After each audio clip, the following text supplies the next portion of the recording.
perfect moms? Nah, those don't exist. And we're here to show you.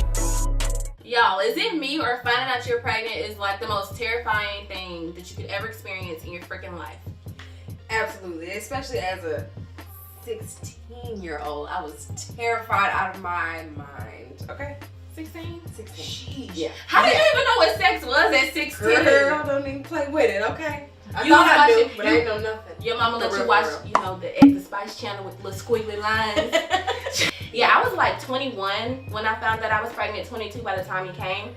But it was still terrifying. My mom must have thought me and my boyfriend were like, you know, doing Bible study or something. I don't know what she thought, but she used to allow me to go over to his house quite often. And she was like, oh, his mother's there. What could they possibly be doing? Hunching. All of that.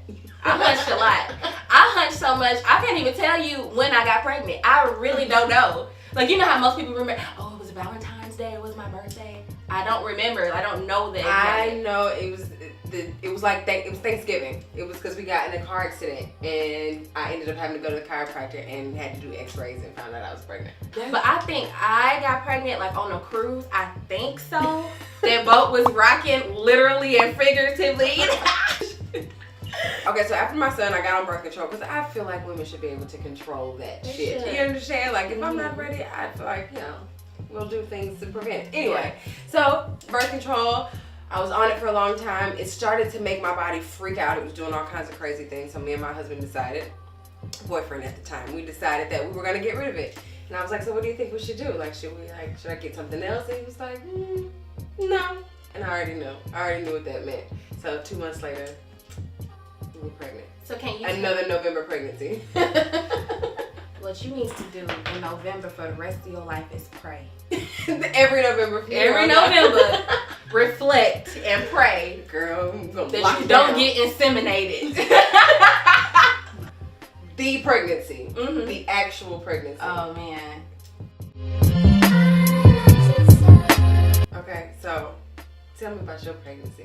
Was it beautiful? Actually, you know how it you know how was. they show all the pictures of the ladies like in flower fields and, you know, glowing, and they're like, oh, it's beautiful. Was yours like that? Pretty much. I ain't gonna lie. I had a pretty dope Oh. pregnancy. Lucky you. I had no morning sickness, which is why I was like, I cannot possibly be pregnant because I'm always tired. So that's like a pregnancy symptom, but I'm always sleepy. It's no difference. I'm always hungry. So it really was no difference. And so my husband at the time was like, baby acting real weird. And I'm like, I'm not though. Like, I'm regular. Calm down. And so I took a pregnancy test, and sure enough, like, I was pregnant, and I cried the whole first trimester. I am not lying. Towards like the most beautiful part got when I started feeling like the little flutters, and I'm like, wow. I thought it was gas at first, and then I realized like that is my baby moving. It's a baby. It's a baby. I got big as hell though, but I was never sick. It was just so beautiful. Now I will say, that body. I would kill for my pre-baby body. My pre-baby body didn't even stand a chance. You know what I'm saying? Like, it wasn't even a full body yet. It hadn't even fully developed. But how was your pregnancy? Well, my pregnancy was pretty easy with my son. I didn't have any morning sickness either. I ate, you know, normally. I didn't feel like I ate any more than I did before. And I went to school every day. I got up early in the morning, so I was always sleepy. Like you said, I was up early because I was going to school, and it was kind of tough. But on the weekends, I was at my boyfriend's house. But leading up to that, I was at his house, and I was like, I want ice cream and I want pickles, but I feel like I want them together. And his mom looked at me and was like, we know what's wrong with you.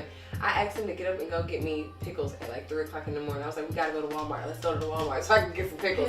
We walked in the door. I went one way to get pickles, and when we met back up, he had a pregnancy test. And I was like, what are you doing with that? And he was like, you're gonna take this when we get to the house. And I took it, and sure enough, you know? So at 16, finding out you're pregnant, like, how did you feel? Terrified because I had to tell my mother.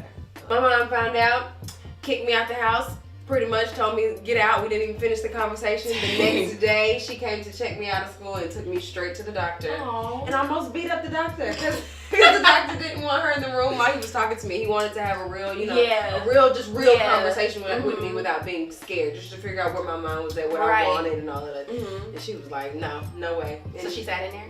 Yes. First, she left out of the room and then came back and just sat down. The doctor was like, can I help you? And she was like, well, this is my baby, and I'm not in here while we talk about this. And he was like, well, that's completely up to her. That was the wrong thing for him to say, because she completely flipped. What? She almost flipped. She's 16. What you mean? Ain't nothing up to her. That's why she's pregnant, because it was up to her. So now, what the fuck next?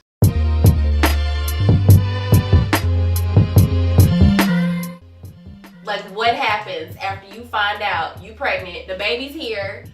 You just winging it. You pretty much just winging it. At that point, everybody has an opinion. Everybody's telling you what to do. Your mama's telling you this, your auntie telling you that, the doctor telling you this, and you kind of just want to just do the right thing. So you're just trying to take all of this information in. And with my daughter, things were a lot different. Can't nobody tell me nothing about her because I'm a grown lady. Yeah. And I do a lot of research, and it's very important to me that I raise my children the way I want to raise them. So with my daughter, I had a midwife instead of going to see a regular doctor, which I loved. I absolutely loved the experience with her. I had a doula, which is like a birth coach, and I also delivered her at home. I didn't deliver her in the hospital. That's so beautiful. I didn't have the epidural and all the medicines that they with the first pregnancy.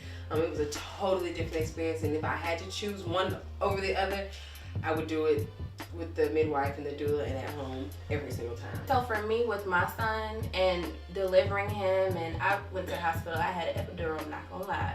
I just wasn't prepared.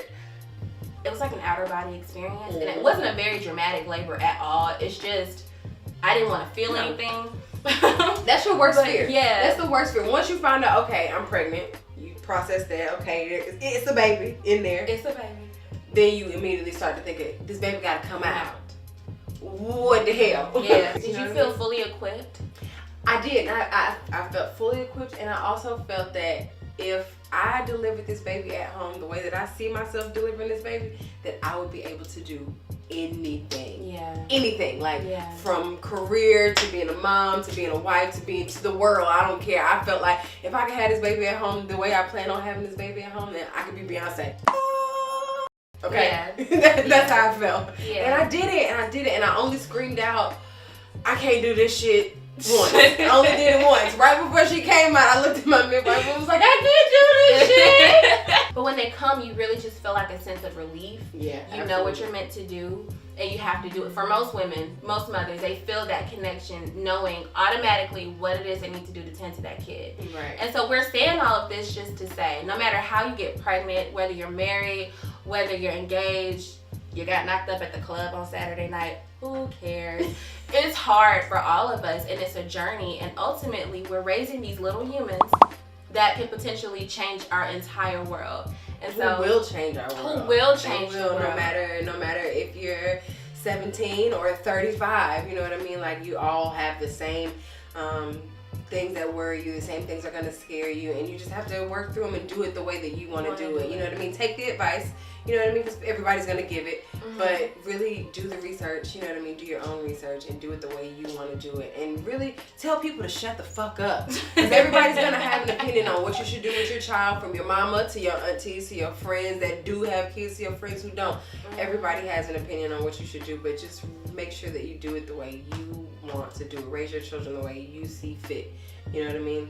That's my biggest thing. I want to raise my children the way I want. What works for you. Yeah, exactly. Like, I have, as a mom now at 28, you know what I'm saying? I'm just so much more equipped with so much more knowledge to pass on to my daughter and to my son, you know, now. But motherhood, man, we doing it. Thank you so much for tuning in to Melanin Mommas, and just like that, we out. 2 M's up, 2 M's down. Hey. Want to keep up with Melanin Mommas? Email us personally at mm@watchblossom.com.